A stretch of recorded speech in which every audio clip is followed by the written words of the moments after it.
course there are children in heaven. What would a family be like without children? And sometimes they go to school. Here.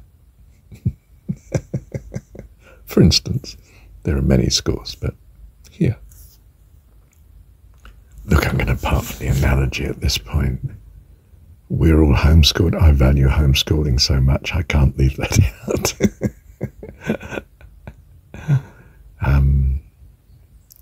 It's tricky being a parent and doing homeschooling because, you know, if you're not careful, you end up as the distant teacher. So you have to find a way of teaching that's not like the schools in our culture, perhaps, but is as loving as you want to be as a teacher. I mean, I've been a teacher at school. Decades.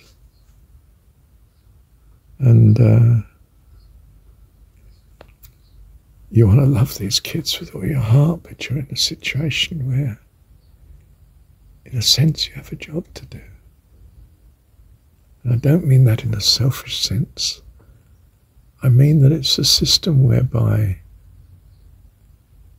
they meet with you and you know God, and perhaps the rest of their world doesn't know God at all. Or if you're not religious, or, you know, if you are secular and you're a teacher, you want to be loving, and the situation doesn't allow you to be as loving as you should be.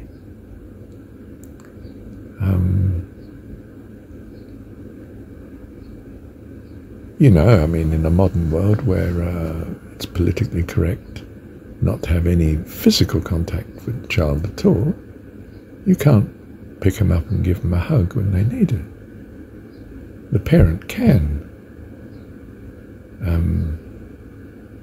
But you can't in this 21st century Western situation of political correctness.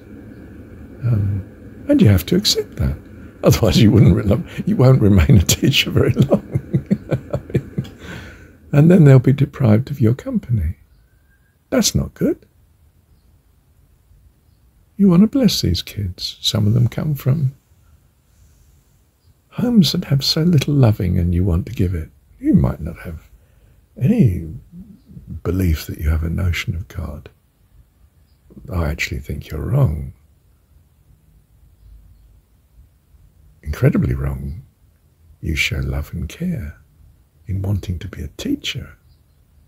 It's a vocation. You're called. How wonderful. Bless you. And you are blessed. You're blessed to bits because of your loving intention. Look, we see God in all the eyes we look into. I'd have fainted if I had believed not to have seen the goodness of God in the land of the living. That's the psalmist, I think, speaking. I had fainted if I had not believed to have seen. Not that I necessarily did, but I trust that I see it. What do you think of that?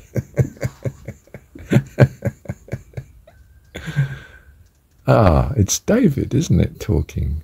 Yes. In the story. Poor chap.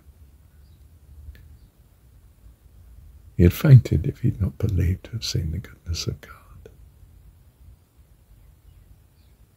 And the usual Christian response is, and we have seen it, because we've got the story of Jesus. David didn't have. And still he believed it. Oh, what a lovely chap. I had a few faults, but there you go. We all make mistakes as kids. Let me just check where I am. Well, I have one thing to add. Thank you, Heavenly Dad.